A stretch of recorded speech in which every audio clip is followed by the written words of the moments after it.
look like? You know, if all the buildings were 3D artwork with this type of a color style, and, you know, imagine a 3D version of that character with that drawn hair, but in a 3D style. Like, imagine where, like, a game like this could grow to. And that's what makes me excited. You know, like, I'd love to see Gris 3, 4, or 5 become behind the back 3D view of this just unbelievably stunning world with these floating pieces on these weird kind of block looking trees, you know. It would be unbelievable, you know. Like you say, that would be great, you know. So that's what I find really intriguing about things like this. And indie game companies are where the future of gaming is come, because we already know that the big game companies is not where the future's coming from at all. You know, are we really expecting anything from Bethesda in the future to be stunning after what we saw with Fallout 76? Nah. I mean, they copy and pasted code from Fallout 4 to put into Fallout 76. And then they'll charge you $60, $80, $100, give you microtransactions out the tuchus, and keep on just drilling you into the ground with redos and remakes of old things. You look at EA, everything they're doing is just anything that they can throw a microtransaction into, and anything that's solo mode with story they don't want to make. They don't want to innovate. They don't want to put work into their games. They just want to use the same engines over and over and over again and re-release new skinned things for them to then make even new skins and then re-release, you know, old skins and then charge you for those things. You know, so the future of gaming is here. It's in the indies. It's in these stunning, just new games, new thoughts, new everything. So I hope that Gris turns out to be great, and it's definitely something I'll probably play. So let's move on to the next game, shall we? So over big name gaming companies, they just copy and paste. Oh yeah, oh yeah, absolutely, absolutely. You know, like legit people have found out that Fallout 76 just had copy pasted code from Fallout 4, Skyrim, uh, and even another game, like an older game. Like they saw code just like there was code in 76 that they found that actually mentions it, like it has Fallout 4 in the code in like the notes, like Fallout 4.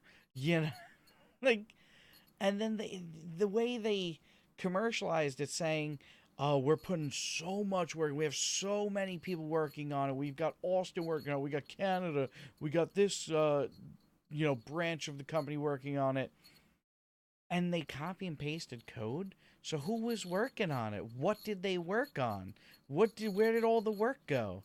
You know, they just copy and pasted Fallout 4, slapped some multiplayer on it, put it on horrible servers, on a game engine and game coding that's not optimized in any way, shape, or form for multiplayer gaming. And then they're just kind of like, oopsie. And then they charge you too.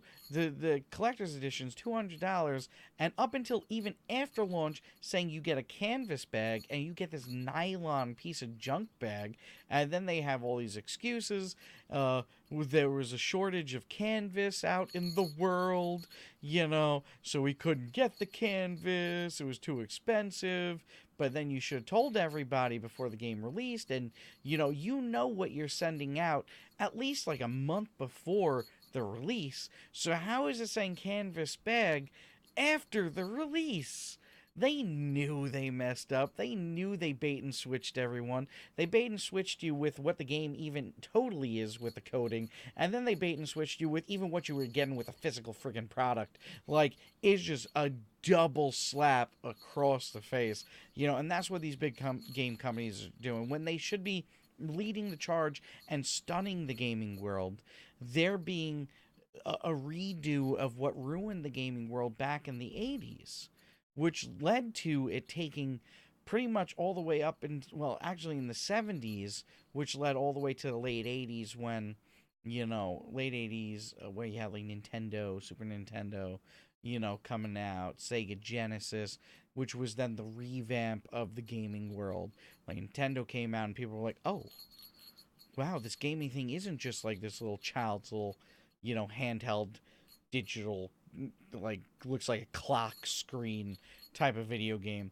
Because before that, I mean, you had Pong had come out in the, I think, late 60s, early 70s. Then you had things like Commodore 64 and television. Like these were really wild Atari game systems that were really creating unbelievable things. But then the gaming industry and all these companies, including Atari, I think Activision was around at that time, just created junk. They just were throwing out games, just throwing them at you, and people were buying them. Like they were selling units. So instead of making quality, they just made quantity, and nowadays they don't even make quantity or quality. They just make paywalls. They make microtransactions, and they're going to drain the gaming market. And I fear that they're going to drain the gaming market so much that people aren't going to be able to afford to be involved in any way, shape, or form with the gaming market. And that'll be so unfortunate. So unfortunate, because then we'll go through a long period before we have the gaming market flourish again. And I hope that doesn't happen. Would have been better if they allowed us to buy an expansion for the multiplayer Fallout 4 instead of making a new. Yeah, they should have just did a multiplayer Fallout 4, but of course they are money hungry.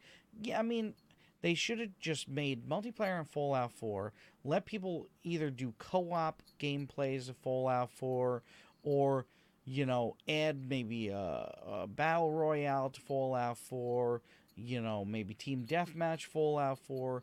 They should have made a first-person shooter version of Fallout 4 and done it in a first-person shooter version.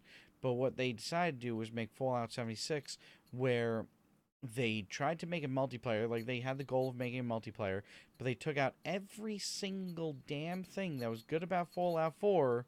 They took it all out of the game. The reason why I play Fallout 4 is not because it's the greatest shooter of the world, because it's horrible. It is a horrible shooter.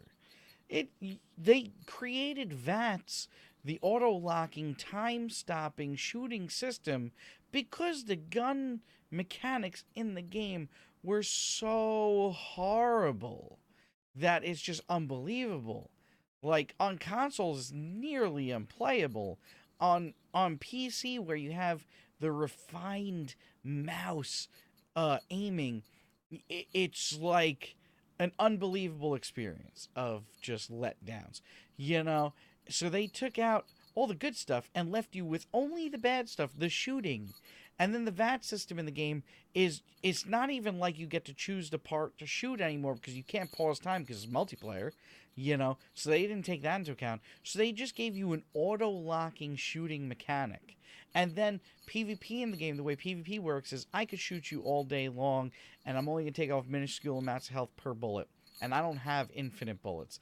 And then you decide, all right, I'm in on the PvP. So you just shoot me.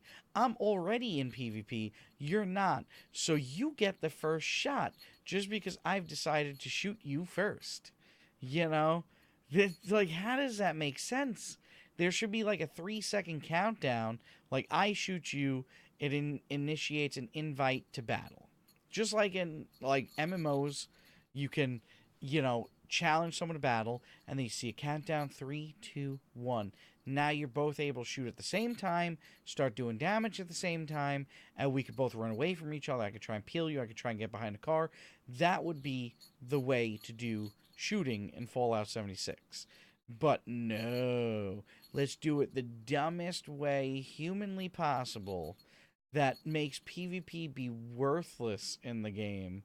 Like, absolutely worthless, in a game that already had horrible shooting mechanics that they just copy and pasted over.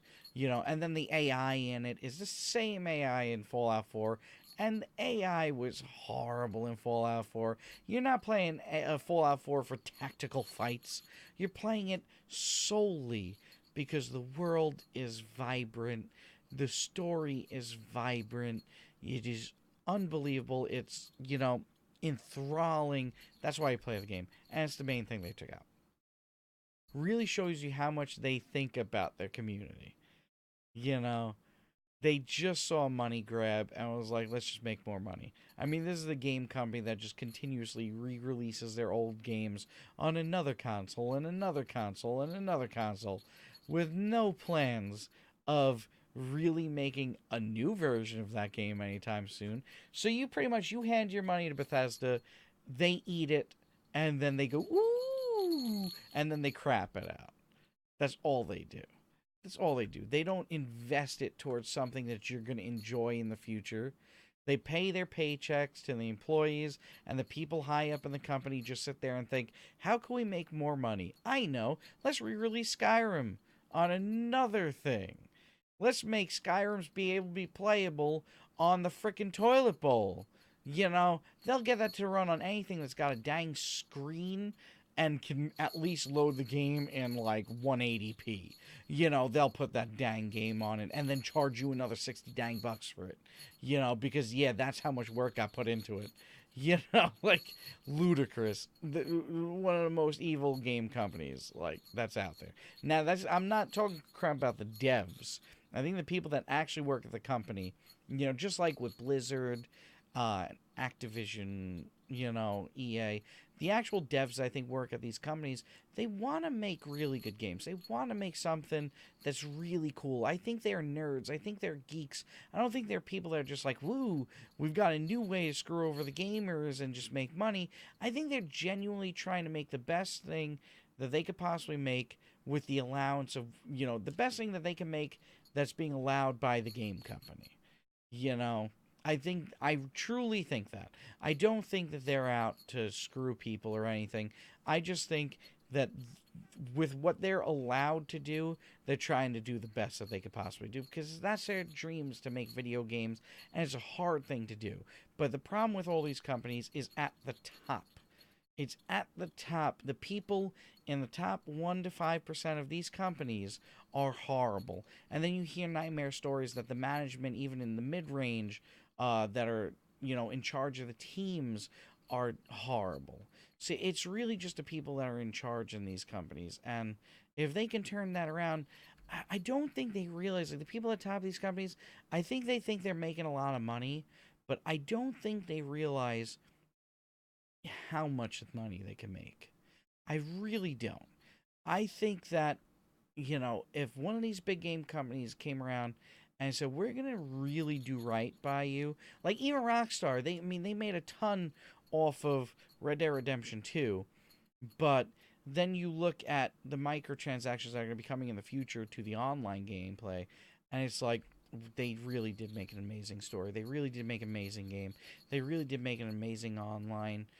But then the online experience, there's going to be people that are going to be able to put in $1,000 and get like the best horse, the best guns, upgrade all the guns and everything months before you could do it if you were to do it, you know, the way of not putting money in.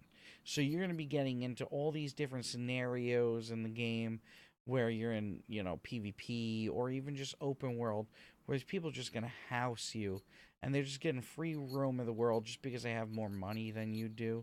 And that just ruins the gaming experience. And it's just another way that gamers are getting fleeced of a lot of money when, you know, I understand if you need to make that extra money. I know that Rockstar, I mean, I'm sure that the $60 cost for that game is not fully making back their cost for the game.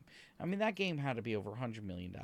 So they'd have to be making a ton off of every unit of the game, which I doubt they are. There had to be so many people working on that game, so many people doing voiceovers, you know.